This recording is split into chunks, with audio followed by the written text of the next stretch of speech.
रमजान शरीफ का महीना आ रहा है, रोजों को उसके लवाज़िमात के साथ में रखो। रोजा क्यों आता है? रोजा हमको मुत्तकी बनाने के लिए आता है, रोजा हमको परहेजगार बनाने के लिए आता है, रोजा हमको नेक और स्वालिह बनाने के लिए आता है। रब फरमाता है या अय्युहल्लज़ीना आमनू कुतिबा अलैकुमुस्सियाम कमा कुतिबा अलल्लज़ीना मिन क़ब्लिकुम लअल्लकुम तत्तक़ून। ऐ ईमान वालो, तुम पर रमज़ान शरीफ के रोज़े फ़र्ज कर दिए गए जैसे तुमसे पिछले वालों पर रोज़े फ़र्ज किए गए थे। क्यों? लअल्लकुम तत्तक़ून, ताकि तुम परहेजगार बन जाओ। कि एक महीना रोज़ा नहीं रख पाते रमज़ान शरीफ के महीने में। अब बीमार निकलेंगे, रमज़ान शरीफ का जैसे ही महीना आएगा लोग बीमार पड़ना शुरू हो जाएंगे।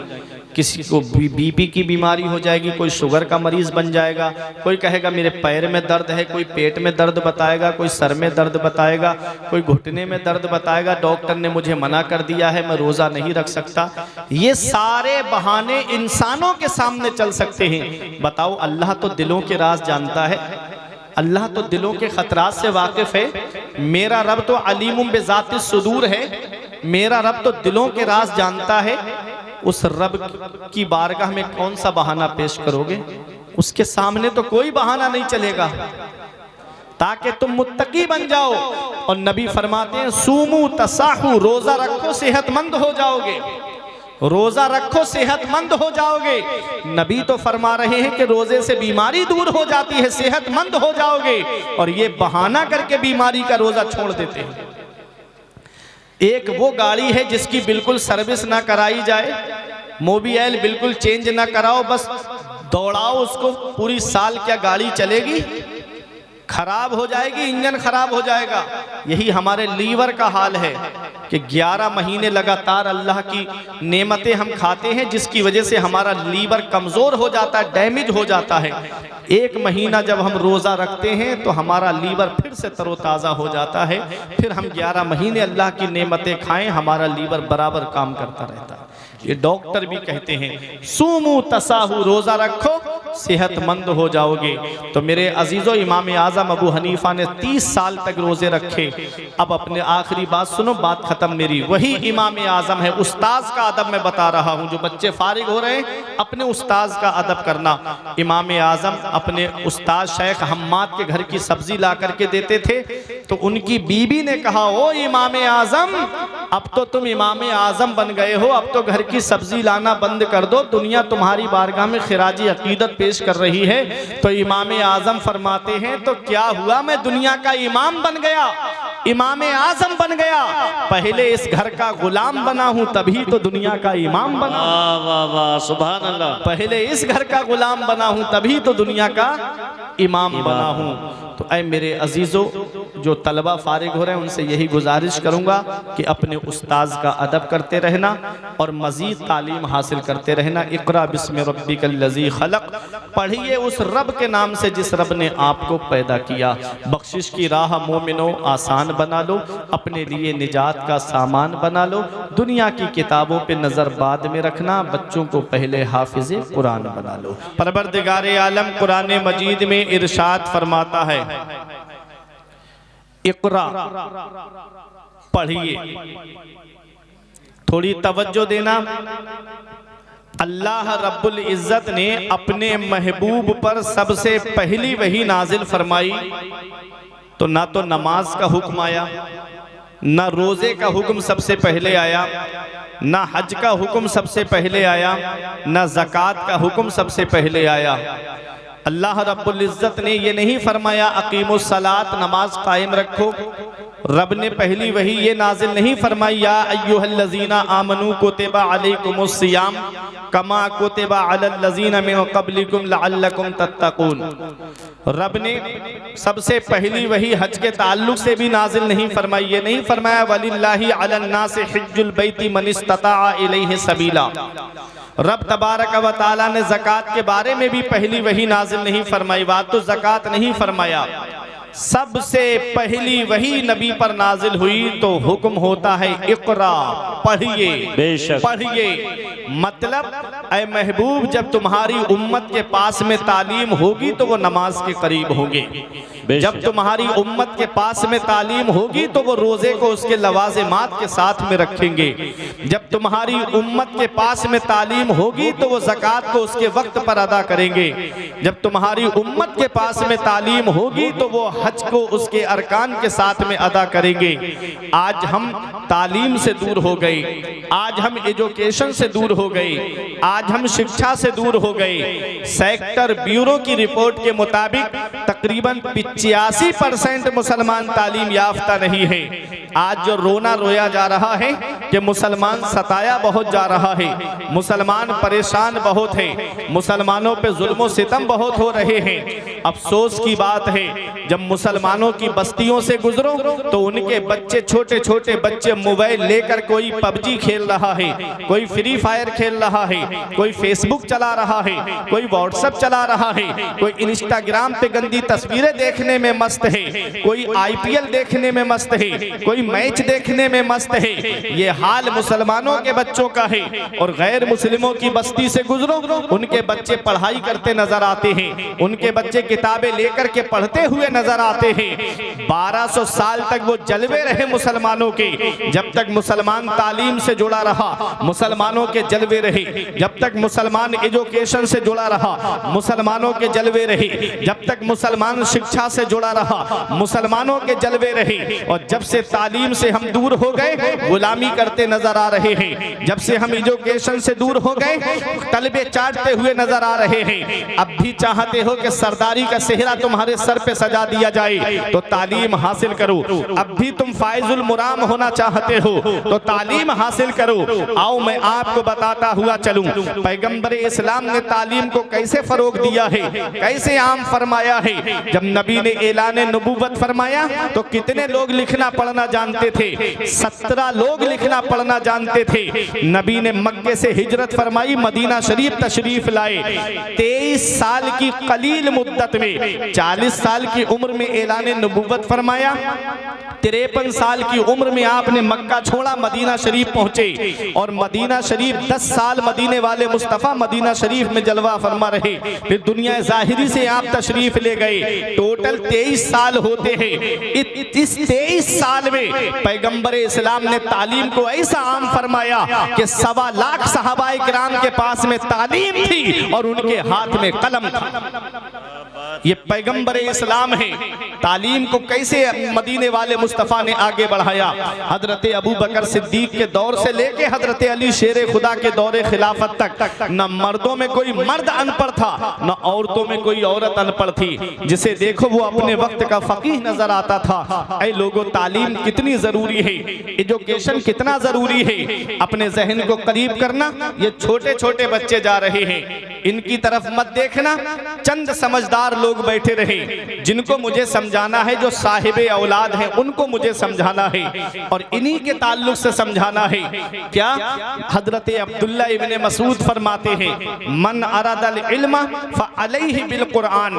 जो इल्म हासिल करने का इरादा करे, जो तालीम का इरादा करे, जो एजुकेशन का इरादा करे, फअलैहि बिल कुरान, तो उसको चाहिए कि वो पहले कुरान की तालीम हासिल करे। जो पहले तालीम का इरादा करे तो उसको चाहिए कि वो पहले कुरान की तालीम हासिल करे, क्योंकि कुरान वो अल्लाह की किताब है। वला रतबिन वला याबिसिन इल्ला फी किताबिन मुबीन। कोई खुश्क-ओ-तर चीज ऐसी नहीं है जिसका जिक्र कुरान के अंदर मौजूद ना हो। गैरों ने कुरान पे रिसर्च करके समंदर से मोती निकाल लिए, गैरों ने कुरान पर रिसर्च करके आसमान पे कमंदे डाली। आज हम कुरान की तालीम से दूर हो गए, आज हम कुरान की तालीम से दूर होते नजर आ रहे हैं। याद रखना, न संभलोगे तो मिट जाओगे हिंदी मुसलमानों, तुम्हारी दास्तां तक भी ना होगी दास्तानों में। कुरान वो अल्लाह की किताब है।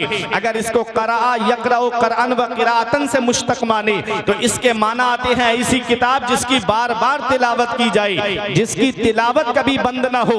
दुनिया में कोई किताब इतनी नहीं पढ़ी जाती है जितना कुरान पढ़ा जाता है। आज और किताबों का हाल ये है कि एक बार उसको पढ़ोगे दोबारा पढ़ने का मन नहीं करेगा, एक बार बार उस किताब को सुनोगे तो दोबारा सुनने का मन नहीं करेगा, मगर वह मेरे कुरान तेरी अजमत का कोई जवाब नहीं है, तेरी शान का कोई जवाब नहीं है। कुरान की जब जब तिलावत होती है एक अलग ही लुत्फ आता है। 5 वक्त की नमाज में हम कुरान पढ़ते हैं और 3 वक्त की नमाज में हम कुरान की तिलावत को समाप्त करते हैं। और अपने जहन को करीब करिएगा, कुरान कितना पढ़ा जाता है। पूरी दुनिया के अंदर कोई भी लम्हा, कोई भी वक्त ऐसा नहीं है जहां अजान ना होती हो और जहां नमाज ना होती हो। जहां नमाज होती है वहां कुरान पढ़ा जाता है।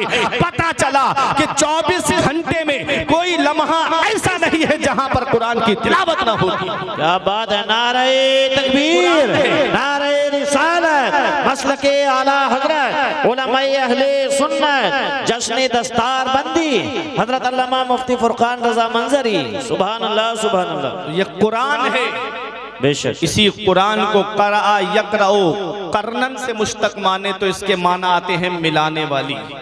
बेशक। तो मतलब होगा कुरान वो अल्लाह की किताब है। जब बंदा कुरान की तिलावत करता है तो ये कुरान बंदे को मौला से मिला देता है।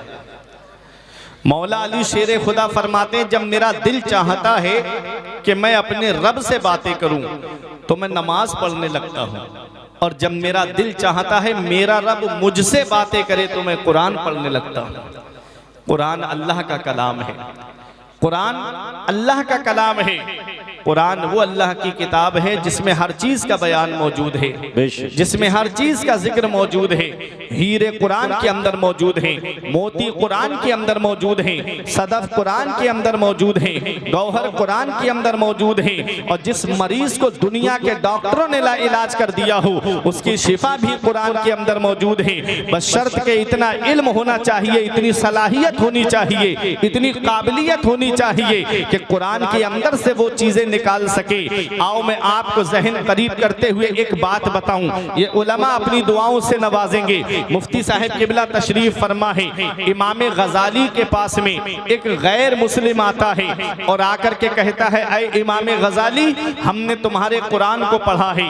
आपने फरमाया फिर? कहा कि एक सवाल लेकर आया हूं, मुसलमान नहीं है, गैर मुस्लिम है। क्या कहता है? एक सवाल का जवाब दीजिए। आपके कुरान में एक दावा किया गया है कि हर चीज का बयान कुरान में है। हम एक सवाल लेकर आए हैं। कहा सवाल क्या है? कहा सवाल ये है कि कुरान में सितारों की चाल का जिक्र है। जो आसमान में सितारे चलते हैं वो 2 तरह से चलते हैं, सीधी चाल चलते हैं, उल्टी चाल चलते हैं। एक मुस्बत अंदाज में चलते हैं, दूसरे मनफी अंदाज में चलते हैं। एक पॉजिटिव अंदाज में चलते हैं, दूसरे निगेटिव अंदाज में चलते हैं। सितारों की चाल का जिक्र है, जैसे आदमी कभी सीधा चलता है तो कभी उल्टा चलता है, ऐसे सितारे हैं, कभी सीधे चाल चलते हैं, कभी उल्टी चाल चलते हैं। कहा कुरान में मैंने तुम्हारे पढ़ा है कि कुरान में सितारों की चाल का जिक्र है, तो सीधी चाल का जिक्र मुझको मिल गया लेकिन उल्टी चाल का जिक्र मुझको नहीं मिला। इमाम गजाली हैरत से उसका चेहरा देखते हैं कि ये मुसलमान नहीं गैर मुस्लिम है। और बात कितनी गहराई की कर रहा है। आज हम कुरान पढ़ते हैं तो रस्मी तौर पे पढ़ते हैं। आज किसी के यहाँ इंतकाल हो गया तब हम कुरान पढ़ते हैं, किसी ने नया मकान बनवाया उसमें जाकर के हम कुरान पढ़ते हैं, अगर किसी ने नई गाड़ी खरीदी है तो बरकत के लिए उसमें जो है कुरान की तिलावत करते हैं। गैर जब कुरान पढ़ते हैं तो उसमें से कुछ तलाश करने के लिए पढ़ते हैं। तुमने देखा नहीं, इसी मुरादाबाद की सरजमीन पर जब अल्लामा सदरुल फाजिल नईमुद्दीन मुरादाबादी अलैहिर्रहमा का एक आरिया से मुनाजरा हुआ था। उसने कहा मौलाना हमसे मुनाजरा करने आए हो, हमें तुम्हारे कुरान के 14 या 15 सिपारे जुबानी याद है, तुम हमसे मुनाजरा कर रहे हो। तुम हमारी किताब का कोई एक वर्क सुना दो, तुम हमारी किताब का एक पाठ ही सुना दो। तो अल्लामा सदरुल फाजिल नईमुद्दीन मुरादाबादी अलैहिर्रहमा ने फरमाया अब भी तेरी समझ में बात नहीं आई। कहा क्या? कहा यही तो हमारे कुरान की शान है जो अपने तो अपने रहे, गैरों के दिलों में भी जगह बना लेता है। तेरे कौल के मुताबिक तेरी किताब को आए हुए 1000 बरस गुजर गए लेकिन आज तक वो किताब हिंदुस्तान के बाहर न जा सकी। और मेरा कुरान नाजिल हुआ है मक्के में, कुरान नाजिल हुआ है मदीने में, कुरान नाजिल हुआ जंगे बदर में, कुरान नाजिल हुआ जंगे उहुद में, कुरान नाजिल हुआ हुजरा आयशा में, कुरान नाजिल हुआ मदीने की गलियों में, पहुंच गया सारे जमाने में। हमने कहा है कुरान जब तू नाजिल हुआ था तो इंटरनेट का जमाना नहीं था, मीडिया का जमाना नहीं था, सैटेलाइट का जमाना नहीं था, अखबार का जमाना नहीं था, फिर तू पूरी दुनिया में कैसे फैल गया? तो कुरान जवाब देता है अगर इंटरनेट के जरिए चला होता तो अमेरिका के ईसाई ने पीछा किया होता, अगर .com के जरिए चला होता तो रूस के मजूसी ने ताक़ुब किया होता, अगर अखबार के जरिए फैला होता तो भारत के पत्रकार ने कुछ का कुछ लिख दिया होता। हमने कहा फिर फैला कैसे है? तो कुरान जवाब देता है इंटरनेट के जरिए नहीं, मीडिया के जरिए नहीं, सैटेलाइट के जरिए नहीं, अरे अखबार के जरिए नहीं, हाफिज़े कुरान के जरिए दुनिया में फैला। नारे तकबीर, नारे रिसालत, मसलके आला हजरत, उलमाए अहले सुन्नत, जश्न दस्तार बंदी, अज़मते कुरान, हजरत अल्लामा मुफ्ती फुरकान मंजरी साहब क़िबला। सुभान अल्लाह, सुभान अल्लाह, बहुत खूब। ये कुरान है, क्या बात है। बेशक कुरान को कोई मिटा नहीं सकता, कुरान का कोई ज़ेरो ज़बर नहीं बदल सकता। अल्लाह फरमाता नहनु नज़्ज़लना ज़िक्रा व इन्ना लहू लहाफ़िज़ून, हमने कुरान को नाजिल किया है और हम ही इसकी हिफाजत फरमाने वाले हैं। बेशक मुफ्ती साहब किबला तशरीफ फरमा है लहाफ़िज़ून का तसव्वुर बता रहा है कि हाफिजों के जरिए कुरान की हिफाजत की जाएगी, हाफिजों के जरिए कुरान की हिफाजत की जाएगी। कुरान हर चीज का बयान कुरान में है। तो इमाम गजाली ने उससे पूछा कि तूने कौन सी आयत में पढ़ा सितारों की चाल का जिक्र?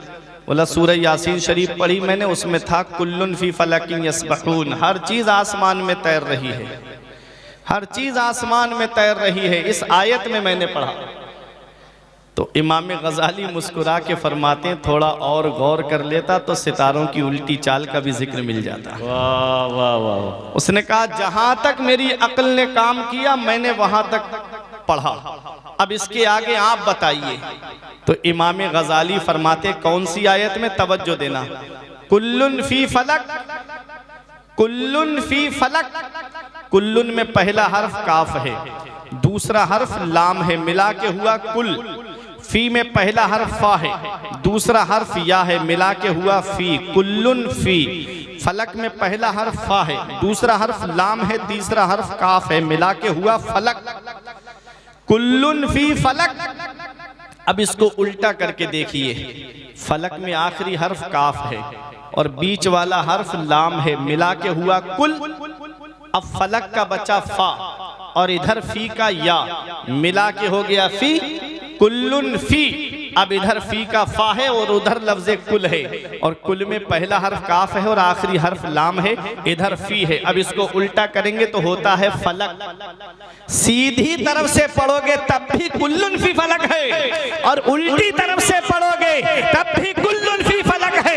इमाम गजाली फरमाते हैं सीधी तरफ से पढ़ोगे तो सितारों की सीधी चाल का जिक्र मौजूद है, और उल्टी तरफ से पढ़ोगे तो सितारों की उल्टी चाल का जिक्र मौजूद है। वाह वाह वाह, सुभान अल्लाह, सुभान अल्लाह, जिंदाबाद जिंदाबाद। क्या हमारा कुरान है, हर चीज का बयान कुरान के अंदर है, हर चीज का जिक्र कुरान के अंदर मौजूद है।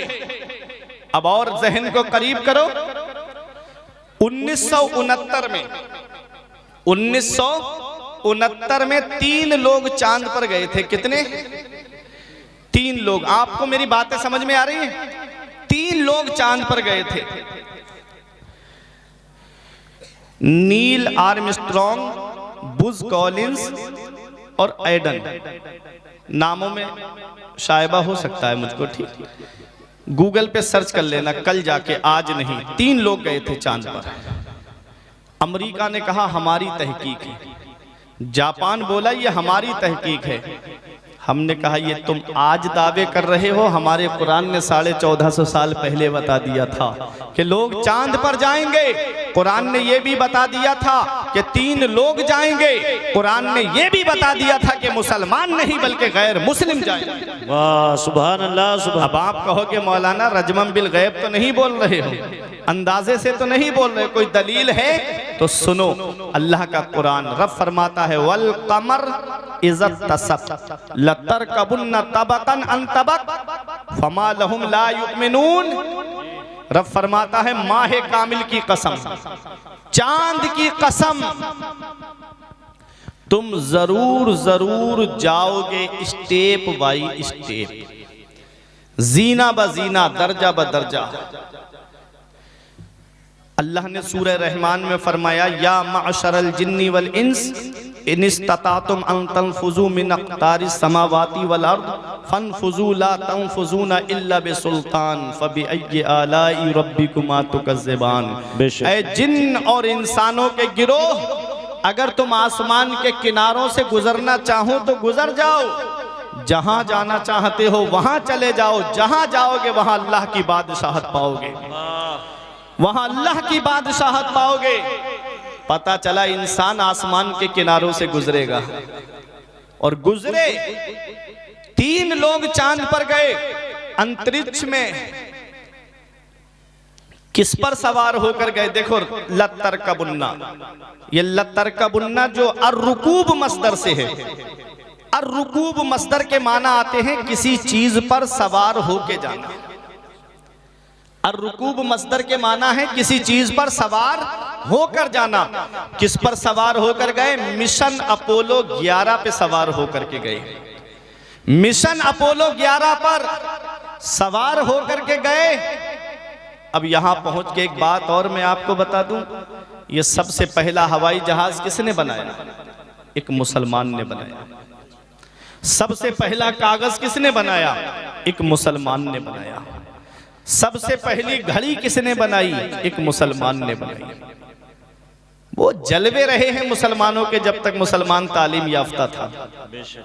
आज हम तालीम से दूर हो गए, आज हम एजुकेशन से दूर हो गए। मस्जिद कुर्तुबा जिसके अंदर बैठ करके वो अजीम मुहक्किक जिन्होंने तहकीक करके वो कारहाय नुमाया अंजाम दिए कि आज उनका नाम बदल करके अमेरिका और जापान जिस पे फख्र महसूस कर रहे हैं, आज हमारे मुहक्किकों का नाम बदल दिया गया। ये लाइट का तसव्वुर सबसे पहले एक मुस्लिम साइंसदान ने पेश किया है। हम अपनी तहकीकात को भूल गए। सबसे पहला हवाई जहाज हजरत अब्बास बिन फरनास ने बनाया। परिंदे का तसव्वुर लेके कुरान पढ़ा, कुरान पढ़ने के बाद परिंदे का तसव्वुर लिया। जो परिंदा फिजा में उड़ता है उसको फिजा में जो मेंटेन करके रखती है वो उसकी पूंछ है।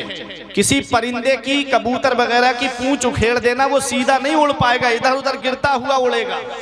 और पूंछ होती है तो बराबर उड़ता है। बगैर पूंछ का हवाई जहाज बनाया, उड़ा, लेकिन लैंडिंग के वक्त क्रैश हो गया। तो जहन तो हमारा है ना, सोच तो हमारी है ना। तो हजरत अब्बास बिन फरनास ने सबसे पहला हवाई जहाज बनाया। सबसे पहला कागज एक मुसलमान ने बनाया। सबसे पहला कागज हजरत यूसुफ बिन अम्र ने बनाया। पहले कागज बनता था रुई से, आज कागज बनता है दरख्त से, पेड़ से।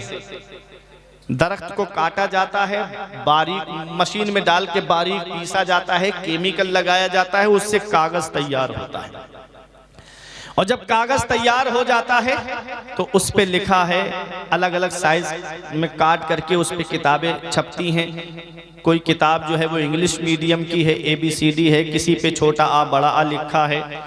अब उस किताब को पढ़ने के बाद बच्चा आगे जाता है, फिर और ऊपर जाता है। कोई डॉक्टर बनता है, कोई इंजीनियर बनता है, कोई प्रोफेसर बनता है, कोई मास्टर बनता है। अब किताब को अलमारी में रख दिया गया। मैं कुरान की अजमत दिखाना चाहता हूं। किताब अलमारी में रखी है। जो बना है डॉक्टर इंजीनियर वो AC रूम में बैठा है, आईफोन चला रहा है, फॉर्च्यूनर कार से घूम रहा है, आगे पीछे नौकर हैं। बाप ने क्या किया? उन किताबों को उठाया और भंगार वाले के हाथ बेच दिया।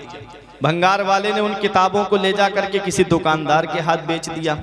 अब दुकानदार ने अपने साइज में काटा, किसी ने जलेबी रख करके बेची, किसी ने समोसा रख के बेचा, किसी ने ब्रेड पकोड़ा रख करके बेचा, किसी ने पकोड़ी रख करके बेची। अब आदमी ने जलेबी खाई, समोसा खाया, पकोड़ी खाई, उसके बाद कागज को जेब में नहीं रखता है, उसे वहीं फेंक देता है। उस कागज को वहीं फेंक दिया गया, वो नाली में पड़ा है। जिसने डॉक्टर बनाया वो नाली में पड़ा है और बनने वाला एसी रूम में बैठा है। बनने वाला कार से घूम रहा है, जिसने बनाया वो नाली में पड़ा है।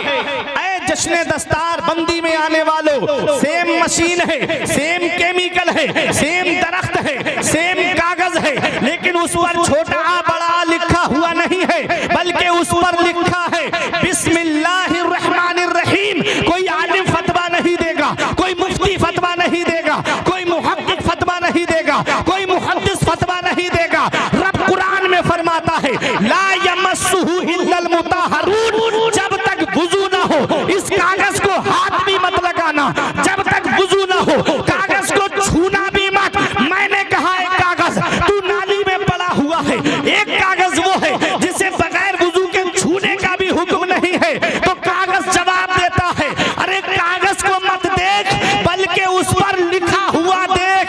अरे जब कागज पर कुरान लिख जाए तो कागज अजमत वाला हो जाता है। तो जिन हाफिजों के सीने में कुरान के 30 पारे उन हाफिजों के सीने का आलम क्या हो। नारे तकबीर, नारे रिसालत, मसलके आला हजरत, उलमाए अहले सुन्नत, जश्ने दस्तार बंदी हजरत अल्लामा मुफ्ती फुरकान रजा मंजरी। सुभान अल्लाह, सुभान अल्लाह। कागज पर कुरान लिख जाए तो कागज अजमत वाला हो जाता है। जिस जुज़दान में कुरान रखा जाए वो जुज़दान काबिल ताज़ीम हो जाता है। जिस रहल पे कुरान रखा जाए वो रहल काबिल ताज़ीम हो जाती है। तो जिन हाफिजों के सीने में कुरान के 30 पारे हैं, उन सीनों का आलम क्या होगा, उन सीनों की शान क्या होगी। बख्शिश की राह मोमिनो आसान बना लो, अपने लिए निजात का सामान बना लो। दुनिया की किताबों पे नजर बाद में रखना, बच्चों को पहले हाफिजे कुरान बना लो, बच्चों को पहले हाफिजे कुरान बना लो।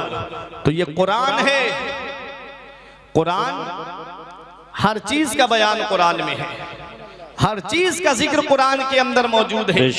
बस शर्त के इतना इल्म होना चाहिए, बस शर्त के इतनी काबिलियत होनी चाहिए। सबसे पहली घड़ी हजरत अब्बास बिन फरनास ने बनाई, उसे मस्जिद कुर्तुबा में नहीं लगाया बल्कि दमिश्क की जामा मस्जिद में लगाया। ये जहन तो हमारा है ना, सोच हमारी है। तो आज हम अपने मुहक्किकीन को भूल गए। ये कुरान पढ़ने वालों की देन है। 1200 साल तक वो जलवे रहे कि दुनिया नजर नहीं मिलाती थी तुमसे, लेकिन तुम भाग गए यूनिवर्सिटी की तरफ, तुम भाग गए कॉलेज की तरफ। मैं किसी यूनिवर्सिटी या कॉलेज का कोई मुखालिफ नहीं हूँ, लेकिन मुझे डर लगता है प्यारे कि अगर मदरसे में तालीम हासिल नहीं की, किसी उस्ताद के सामने ज़ानुए अदब तय नहीं किया, इन मुफ्तियान किराम के सामने आकर के शागिर्दी का शरफ हासिल नहीं किया, तो मुझे डर लगता है कि कहीं कोई तस्लीमा नसरीन ना बन जाए, कहीं कोई सलमान रुश्दी ना बन जाए। क्योंकि सलमान रुश्दी मुसलमान घराने में पैदा हुआ लेकिन इस्लाम के खिलाफ बोलता हुआ नजर आया। वजह बेसिक तालीम मदरसे की तालीम नहीं थी। तस्लीमा नसरीन मुसलमान घराने में पैदा हुई लेकिन इस्लाम के खिलाफ लज्जा नाम की किताब उसने लिख डाली। ऐ मेरे अजीजों, मैं आपको बताता हुआ चलूं, ये कॉलेज के प्रोडक्ट हैं, और अगर मैं आपको मदरसे का प्रोडक्ट बता दूं तो तुम्हारा ईमान ताजा हो जाएगा। मदरसे का प्रोडक्ट देखना है तो हजरत अबू बकर सिद्दीक को देखो, मदरसे का प्रोडक्ट देखना है तो हजरत उमर फारूक आजम को देखो, हजरत उस्मान गनी को देखो, बाबुल इल्म मौला अली शेरे खुदा को देखो। मदरसे का प्रोडक्ट देखना है तो हसनैन करीमैन को देखो, मदरसे का प्रोडक्ट देखना है तो इमाम आजम अबू हनीफा को देखो, मदरसे का प्रोडक्ट देखना है तो बगदाद के गौसे आजम को देखो, मदरसे का प्रोडक्ट देखना है तो अजमेर के गरीब नवाज को देखो, अरे कलियर के चांद को देखो, बरेली के इमाम अहमद रजा खान को देखो। बेशक, सुभान अल्लाह, सुभान मदरसे अल्लाह। का प्रोडक्ट है। एक प्रोफेसर साहब मुझे मिले, बोले मौलाना मेरी समझ से मदरसे बंद कर देने चाहिए। जब गैर कहते हैं तो इतनी तकलीफ नहीं होती है, जब अपने कहते हैं तो तकलीफ होती है।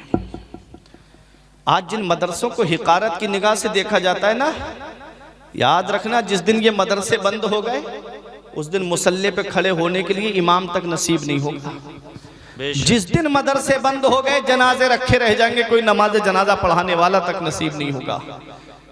ये मदरसे हैं, इन मदरसों को आप क्या समझते हो?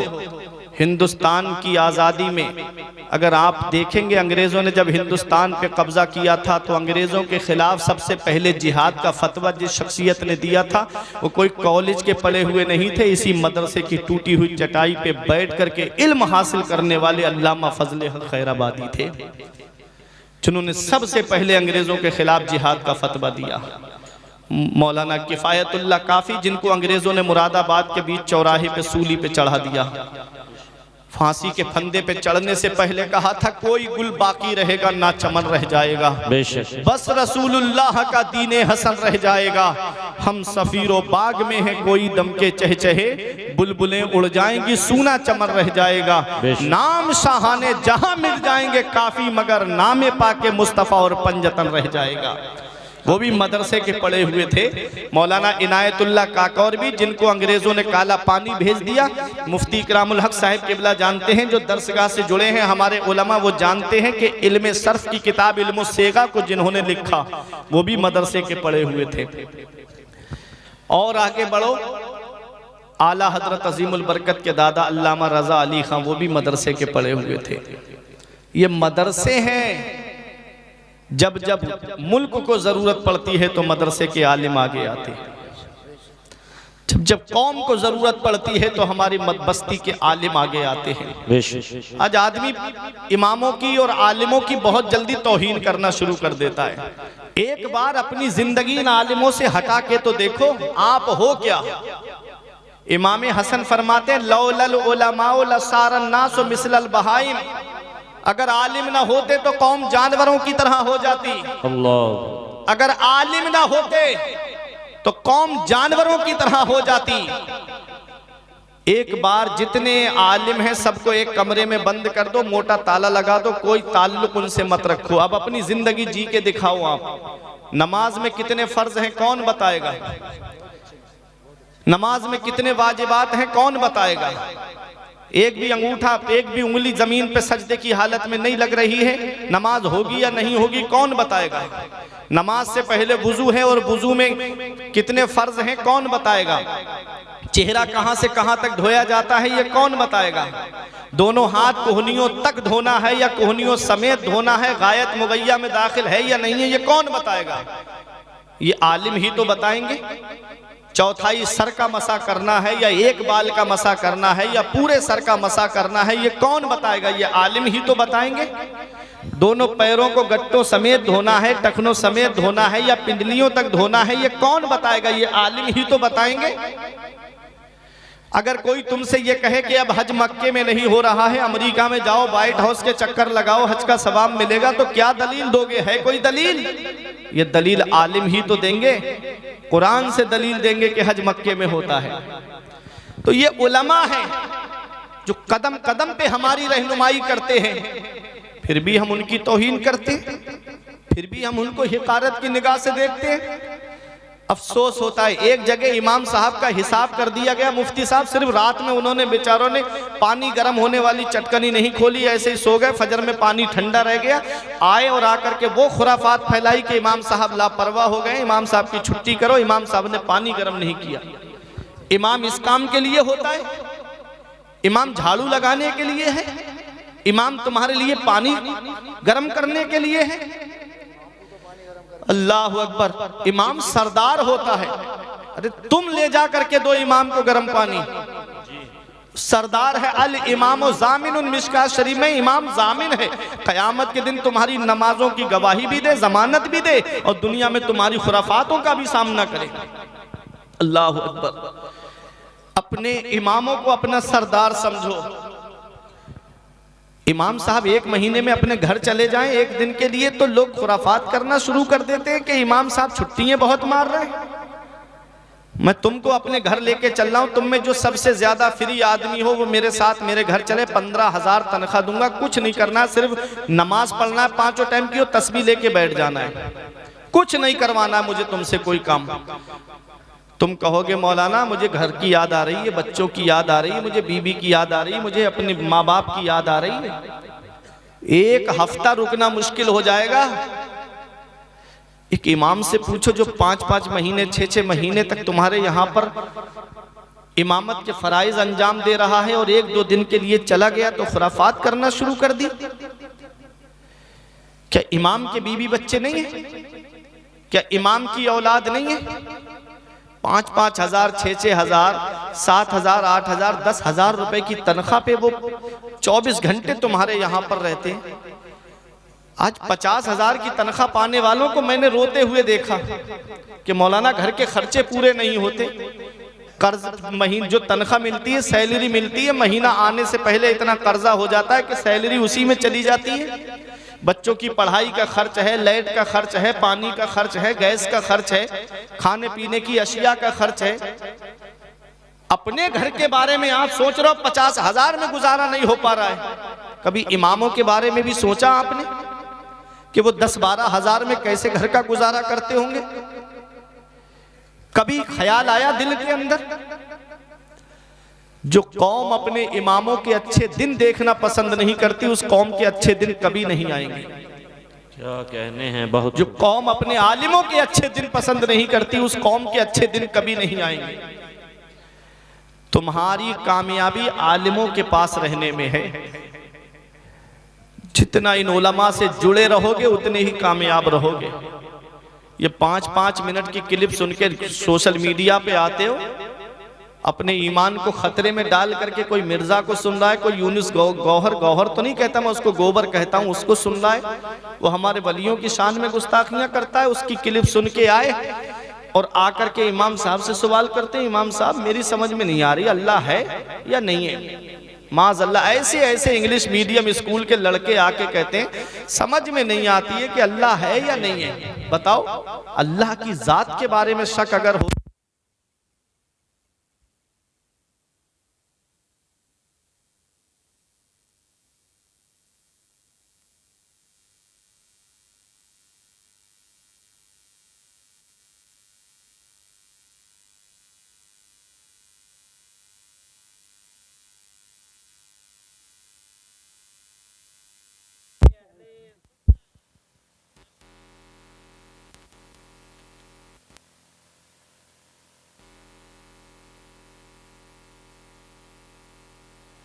हेलो, अगर पैरों में दर्द ना हुआ हो तो आ जाओ। एक बात याद रखो, देखो हमारे बुजुर्ग कहते हैं जब मस्जिद में जाओ तो मिंबर के करीब बैठो, जब मजलिस में जाओ तो मिंबर के करीब बैठो। क्यों? अन-नज़्रु इला वजहिल आलिम इबादा, आलिम का चेहरा देखना इबादत है बेशक। और चेहरा करीब से अच्छा दिखता है ना कि दूर से अच्छा दिखता है। आप ऐसे बाउंड्री के पार खड़े हो गए जैसे लग रहा है कि आप लोग इनसे पार्टी बंदी किए बैठे। आ जाए, करीब में आइए, अपने आलिमों के करीब हो जाइएगा। अभी खुसूसी खिताब अल्लामा ज़िक्रुल्लाह मक्की साहिब किबला का आपको समाअत करना है। नौजवान हैं हमारे, सुनिएगा, मोहब्बत से जरा दुरूद पाक पढ़िए। अल्लाहुम्मा सल्ली अला सय्यिदना व मौलाना मुहम्मदिन व बारिक वसल्लिम सलातुम व सलामन अलैका या रसूल अल्लाह सल्लल्लाहु अलैहि वसल्लम। क्या फरमाया इमाम हसन ने? लौलल उलमाउ लसारन नास मिसलल बहाइम। अगर आलिम ना होते तो कौम जानवरों की तरह हो जाती। अल्लामा जलालुद्दीन सयूती अलैहि रहमा एक हदीस उबादा नकल फरमाते हैं, कहते हैं मन नजरा इला वजहिल आलिम नजरा, जिसने आलिम के चेहरे की तरफ मोहब्बत से देखा, जिसने आलिम के चेहरे की तरफ मोहब्बत से देखा, खलक़ल्लाहु तआला मिन तिलका नज़रती मलका, अल्लाह ताला उस मोहब्बत नजर की वजह से एक फरिश्ते को पैदा फरमाता। सुभान अल्लाह, सुभान अल्लाह। यस्तग़फिरु लहू इला यौमिल क़यामा, जो आलिम के चेहरे की तरफ मोहब्बत से देखने वाले के लिए क़यामत तक बख्शिश और मग़फ़िरत की दुआ करता रहता है। कितना बड़ा सवाब है, कितना बड़ा सवाब है आलिमों के चेहरे को देखना। आज उन्हीं आलिमों की तौहीन करते हैं हम। आज उन्हीं आलिमों की बुराई करते हैं।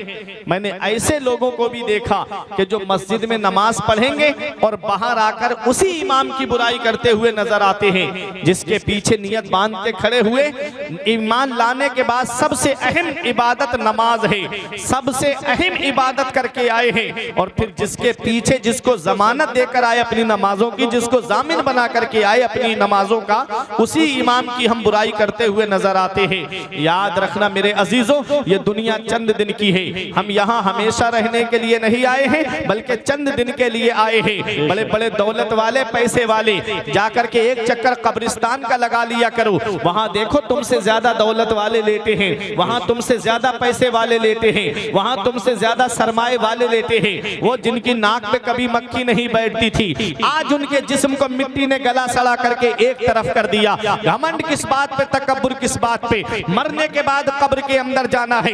कब्रिस्तान ऐसे नौजवानों से भरा पड़ा है जो कहते थे मौलाना फजर से नमाज पढ़ने आएंगे। कब्रिस्तान ऐसे बूढ़ों से भरा पड़ा है जो कहते थे जुमे से नमाज पढ़ने के लिए आएंगे। साथ जिनके थे यहाँ लश्करों फौजों सिपाह, बेकसाना कब्र के अंदर अकेले चल बसे, एक साथ भी ना ठहरे वादा जिनका आ गया, जी के जी में रह गए अरमान सारे चल बसे।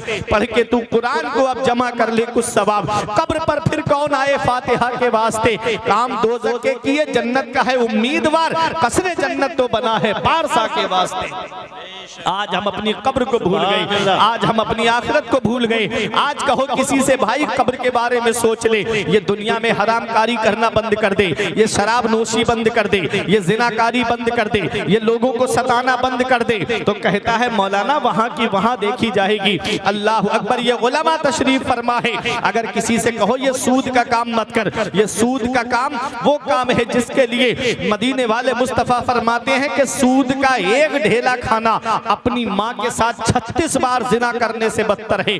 अल्लाह अकबर, वो सूद का कारोबार। मुसलमान अगर किसी के पास 10 लाख रुपए आ गए तो गांव के अंदर सूद का काम शुरू कर दिया है, पैसे सूद पे बांटना शुरू कर दिए हैं। कहो तो कहता है मौलाना कब्र की कब्र में देखी जाएगी, आखिरत की आखिरत में देखी जाएगी। अल्लाह अकबर, इंसान दुनिया में कितने रिश्तों पे नाज करता है? 5 रिश्तों पे नाज करता है दुनिया में इंसान। या तो उसे अपने बाप के ऊपर नाज होता है, या माँ के ऊपर नाज होता है, या बीबी पे नाज होता है, या औलाद पे नाज होता है, या अपने भाइयों पे नाज होता है। लेकिन आओ मैं आपको कुरान की रोशनी में बताता हुआ चलूं, वो इंसान जिसके 5 भाई है, सीना तान के गली में चलता है। हम 5 भाई हैं, किसी की हिम्मत नहीं हमसे आंखें मिला सके। हम 5 भाई हैं, किसी की मजाल नहीं कि वो हमसे आंख मिला के बात कर सके। अगर 5 भाई हो, 5 जवान हो, तो सीना तान के गलियों में चलता है कि हम 5 भाई हैं, किसी की हिम्मत नहीं कि हमसे आकर के मुकाबला कर सके।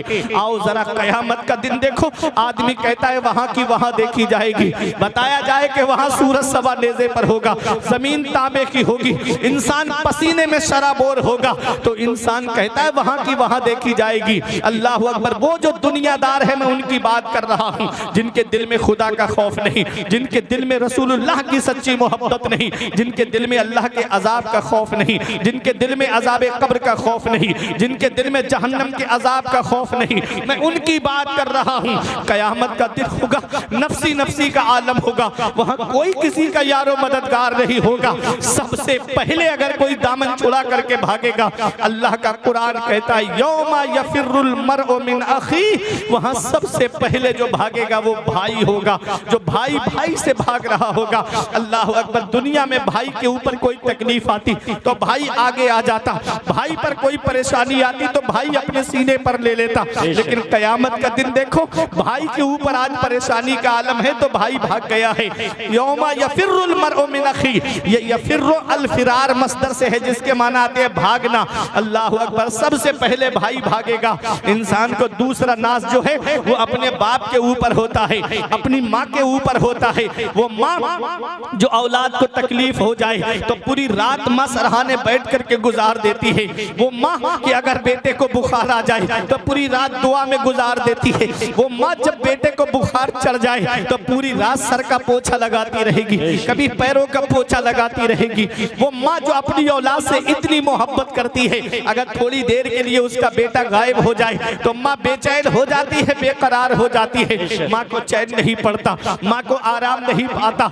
वो माँ जब बेटा पेशाब कर देता है तो माँ खुद गीले में लेट जाती है लेकिन अपनी औलाद को सूखे में सुलाती है। वो माँ जो अपनी औलाद को परेशानी नहीं आने देती, कयामत का दिन ऐसा होगा, अल्लाह का कुरान कहता है यौमा यफिरुल मरअु मिन अखी व उम्मिही व अबी, उस दिन तो माँ भी बेटे से भाग रही होगी, बेटा माँ से भाग रहा होगा। इंसान को बाप पे नाज होता है, वो बाप जो अपनी औलाद की खातिर कोई दिल्ली कमाने जा रहा है, कोई मुंबई कमाने जा रहा है, कोई बेंगलोर कमाने जा रहा है, कोई 3-3 साल के लिए सऊदी कमाने के लिए जा रहा है, कोई कर्नाटक कमाने के लिए जा रहा है, कोई बेंगलोर कमाने के लिए जा रहा है। वो बाप देखो जाकर के मुरादाबाद में आप चौराहों पे बस स्टैंड और रेलवे स्टेशन की तरफ जाकर देखो, रात में बेटा तो मोबाइल चला के सो रहा है लेकिन कोई गलियों में रिक्शा चला रहा है, कोई 4 व्हीलर लेकर के खड़ा है, कोई बस लेकर के खड़ा है, कोई ट्रक चला रहा है। ये कौन है? ये एक बाप ही तो है जो सोचता है 4 पैसे जमा हो जाएंगे, मेरी औलाद के खर्चे में काम आएंगे, जो सोचता है 4 पैसे जमा हो जाएंगे, मेरी औलाद की पढ़ाई में काम आएंगे। स्कूल की फीस भरने वाला बाप है, कोचिंग की फीस भरने वाला बाप है, कॉलेज की फीसें भरने वाला बाप है, यूनिवर्सिटी की फीस भरने वाला एक बाप है। लेकिन अफसोस तब होता है जब वही बाप बूढ़ा हो जाए, उसके जिस्म की हड्डियां जवाब दे जाए, उसके जिस्म की ताकत जवाब दे जाए, उसी बूढ़े माँ बाप का बिस्तर घर से बाहर जब औलाद कर देती है, बाप खून के आंसू रोता है। जिस औलाद के लिए मज़ारों के चक्कर लगाए थे, जिस औलाद के लिए आलिमों के घरों के चक्कर लगाए थे, हजरत दुआ कर दो मेरे घर में चिराग जलाने वाला आ जाए, दुआ कर दो मेरे घर में कोई चिराग जलाने वाला आ जाए। आज वही औलाद जवान हुई, माँ बाप का बिस्तर घर से बाहर, बुढ़ापे में बंटवारा होता है माँ बाप का।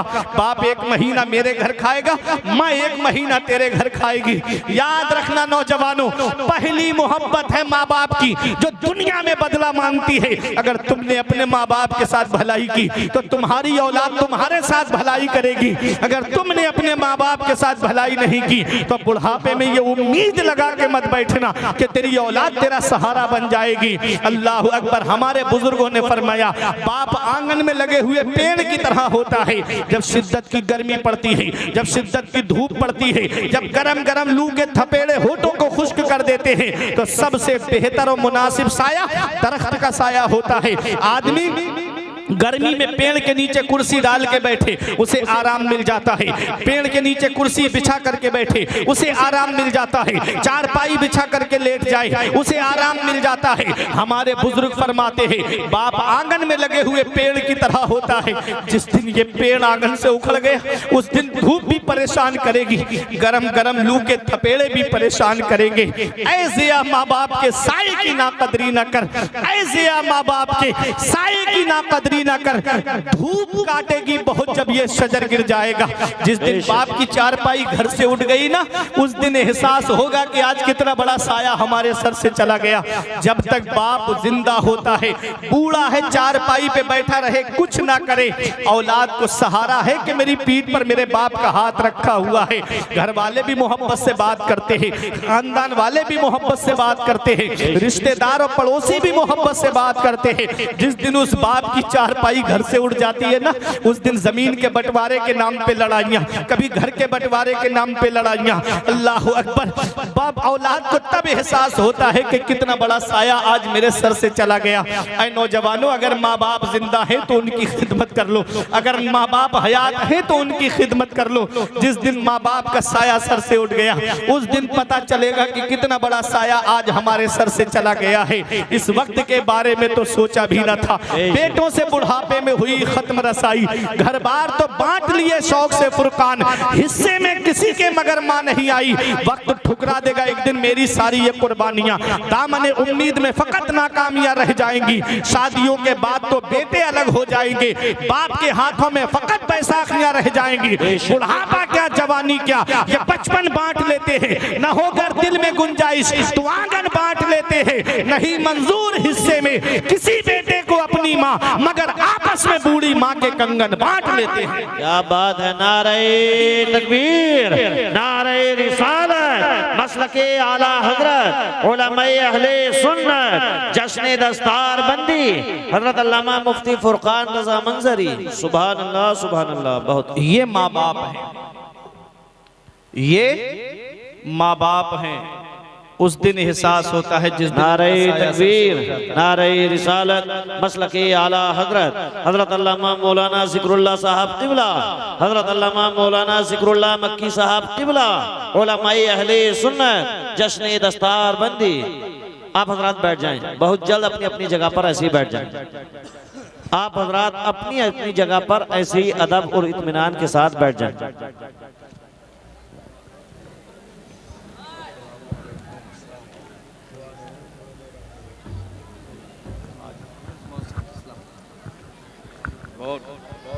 तशरीफ रखें आप हजरात, बैठ जाइए बस, बैठे तशरीफ।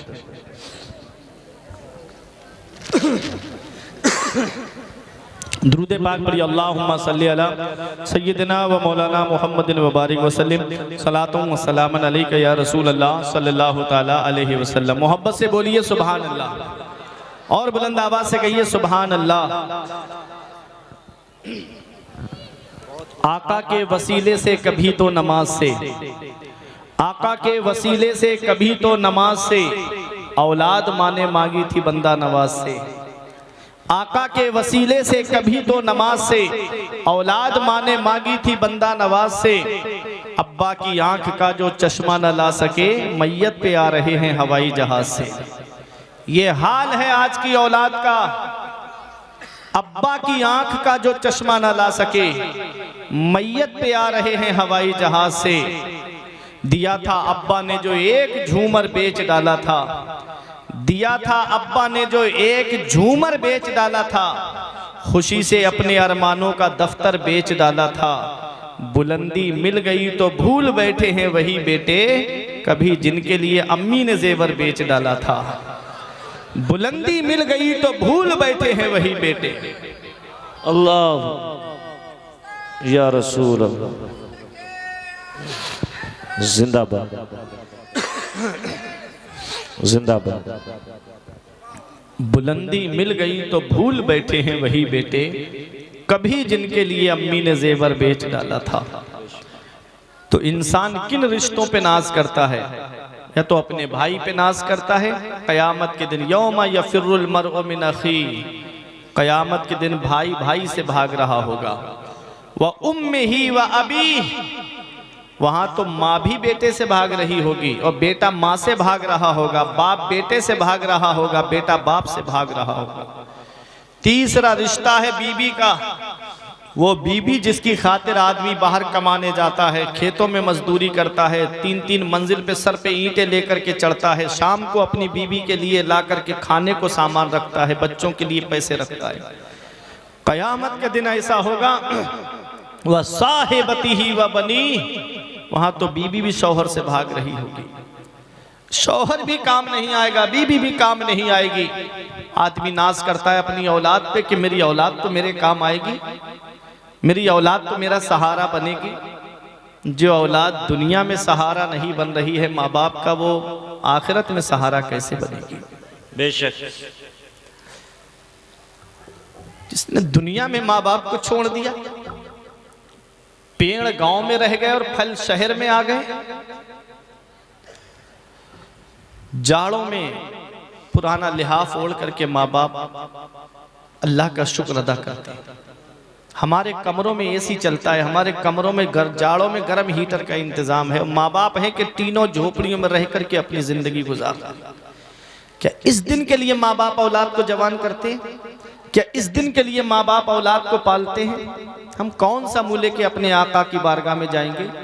कौन सा चेहरा लेकर के अपने आका की बारगाह में जाएंगे? मेरे अजीजों, माँ बाप जिंदा हैं तो उनकी कदर करो। औलाद पे नाज है माँ बाप को। कयामत का दिन ऐसा होगा कि वहां तो बेटा भी बाप से भाग रहा होगा, वहां औलाद भी काम नहीं आएगी। वो लोग सोचें जो हराम काम करते हैं, हराम तरीके से पैसा कमाते हैं और कहते हैं मौलाना कब्र की कब्र में देखी जाएगी, आखिरत की आखिरत में देखी जाएगी। अरे वहां तो वो वक्त तो ऐसा वक्त है, वो दिन तो ऐसा दिन है कि जहां ना तो भाई काम आ रहा है, ना बाप काम आ रहा है, ना माँ काम आ रही है, ना बीबी काम आ रही है, ना औलाद काम आ रही है।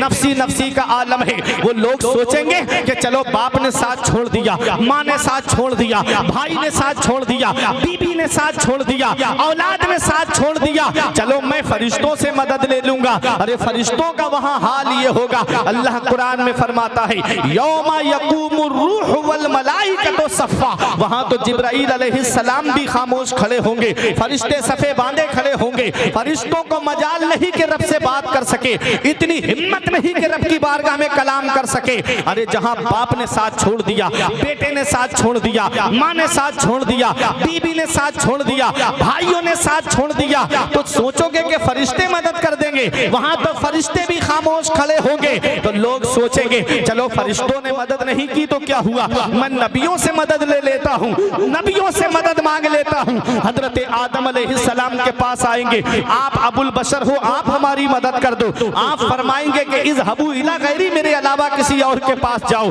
हजरत नूह अलैहिस्सलाम के पास आएंगे, वो कहेंगे कि मेरे अलावा किसी और के पास जाओ। आप मुकम्मल हदीस अल्लामा ज़िक्रुल्लाह मक्की साहिब किबला से आप समात करना। हजरत ईसा अलैहिस्सलाम तक आएंगे, कहेंगे आप हमारी मदद कर दो, तो वो कहेंगे मेरे अलावा किसी और के पास चले जाओ।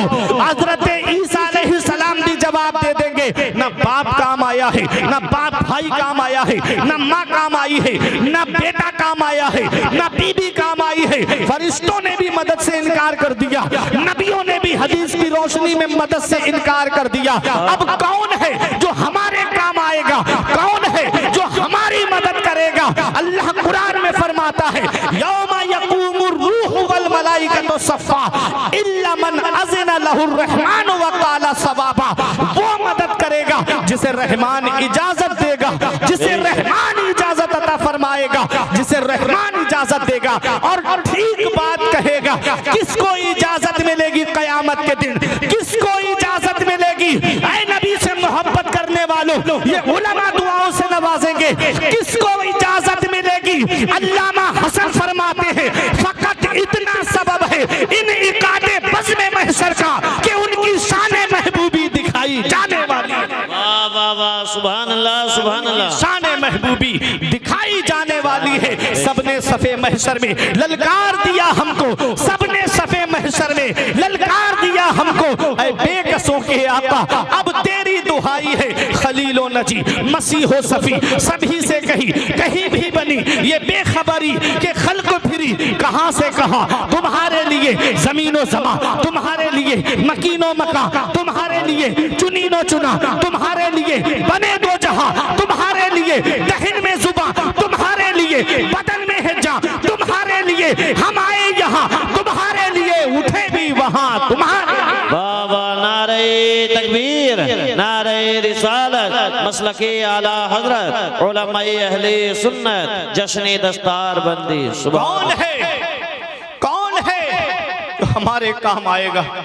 कौन है जो हमारी मदद करेगा?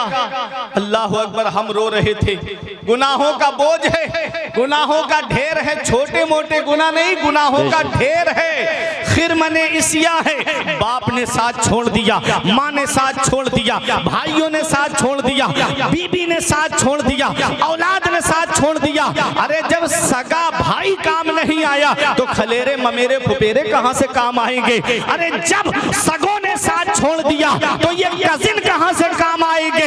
ऐ लोगों, अपना रिश्ता नबी की बारगाह से मजबूत कर लो, अपना रिश्ता अपने आका की बारगाह से मजबूत कर लो। और जश्न दस्तार बंदी में आने वालों, अपने नबी से सच्ची मोहब्बत करो। जहां कोई किसी के काम नहीं आता है वहां मदीने वाले मुस्तफा अपने गुलामों के काम आते हैं, नबी अपने आशिकों के काम आते हैं। हम रो रहे थे, गुनाहों का बोझ है, गुनाहों का ढेर है, हमारी आंखों में आंसू थे। इतने में आवाज आएगी, अरे हुजूर तशरीफ ले आए। मोहब्बत से बोलो सुभान अल्लाह। आवाज आएगी, हुजूर आ गए, हुजूर आ गए। हम रो रहे थे, बाप ने साथ नहीं दिया, बेटे ने साथ नहीं दिया, भाइयों ने साथ नहीं दिया, माँ ने साथ नहीं दिया, बीबी ने साथ नहीं दिया। आंखों में आंसू थे, हम रो रहे थे। इतने में आवाज आती है, अरे हुजूर आ गए। हुजूर इस शान से तशरीफ लाए हक मुज़्दा शफाअत का सुनाते जाएंगे, पेश हक मुज़्दा शफाअत का सुनाते जाएंगे। आप रोते जाएंगे, हमको हंसाते जाएंगे। वाह वाह, जिंदाबाद जिंदाबाद, सुभान। आप रोते जाएंगे, हमको हंसाते जाएंगे, पेश हक मुज़्दा शफाअत का सुनाते जाएंगे। आप रोते जाएंगे, हमको हंसाते जाएंगे। हम रो रहे थे, हुजूर तशरीफ लाए और इस शान से तशरीफ लाए, मेरा इमाम कहता है लो वो आए मुस्कुराते हम असीरों की तरफ जी।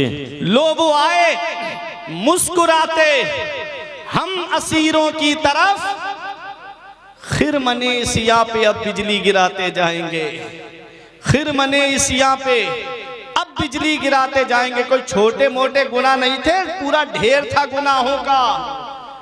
हुजूर तशरीफ लाए, हुजूर ने एक नजरे रहमत उठाई, गुनाहों का सारा ढेर जलकर खाकिस्तान हो गया।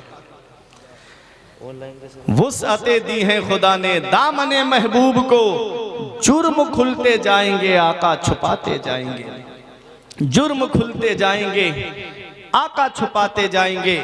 ऐ लोगों, अपने नबी से सच्ची मोहब्बत करो, अपने नबी से सच्चा प्यार करो। जहाँ कोई किसी के काम नहीं आता है, वहाँ मदीने वाले मुस्तफ़ा अपने गुनाहगार उम्मतियों के काम आते हैं।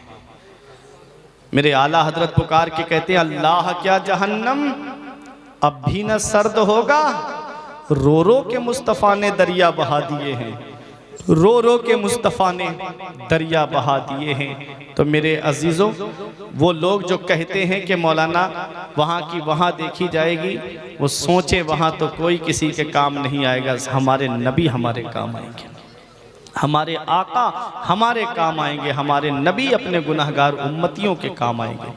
अपने नबी से सच्ची मोहब्बत करो, अपने नबी से सच्चा प्यार करो और अपनी औलाद को तालीम से आरास्ता करो।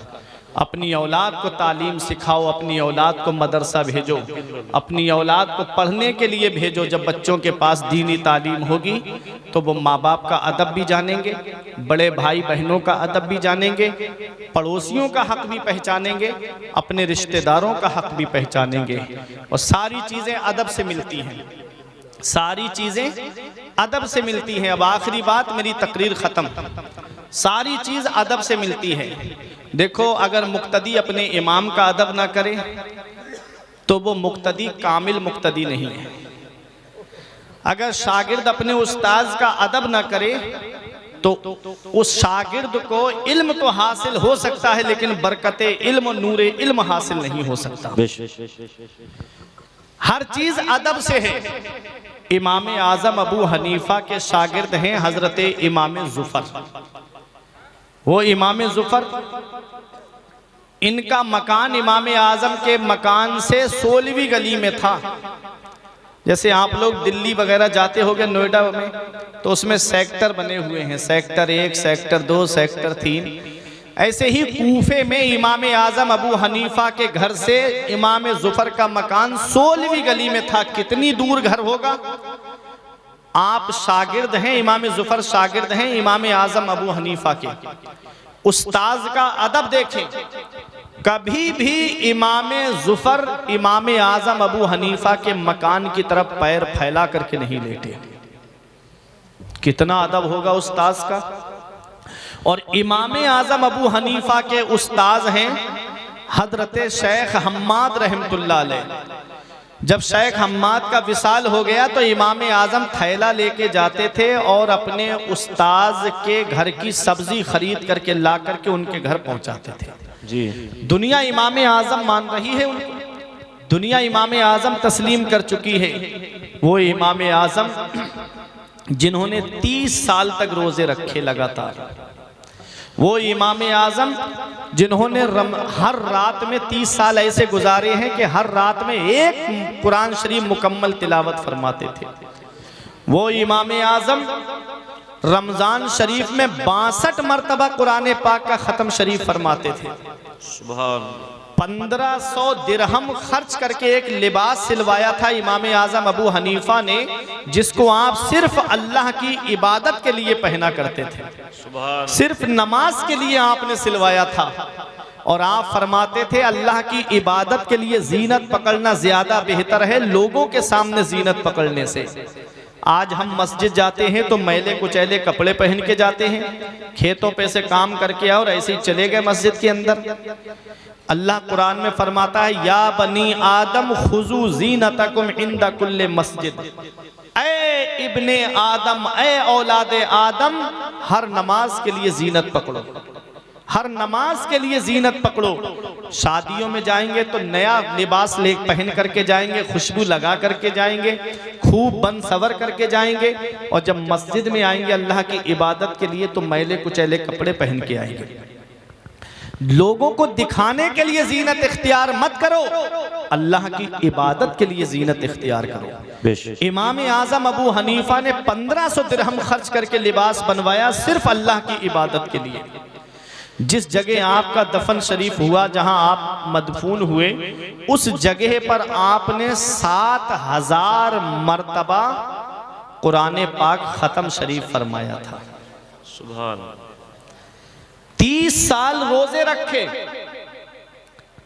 दुआ है परवरदिगार आलम की बारगाह में कि मेरे कुछ अर्ज करने में सबकत लिसानी की वजह से या बतकाज़ाए बशरियत मुझसे कोई गलती हो गई हो तो मौला मुझे माफ़ फरमाए। अस्तगफिरुल्लाह रब्बी मिन कुल्ले ज़म्बि व अतूबु इलैहि। कलमा तैयब पढ़े ला इलाहा इल्लल्लाह मुहम्मदुर रसूलुल्लाह सल्लल्लाहु अलैहि वसल्लम। ये ज़िंदगी सवारी दिलशाद कीजिए, लम्हात ज़िंदगी के ना बर्बाद कीजिए।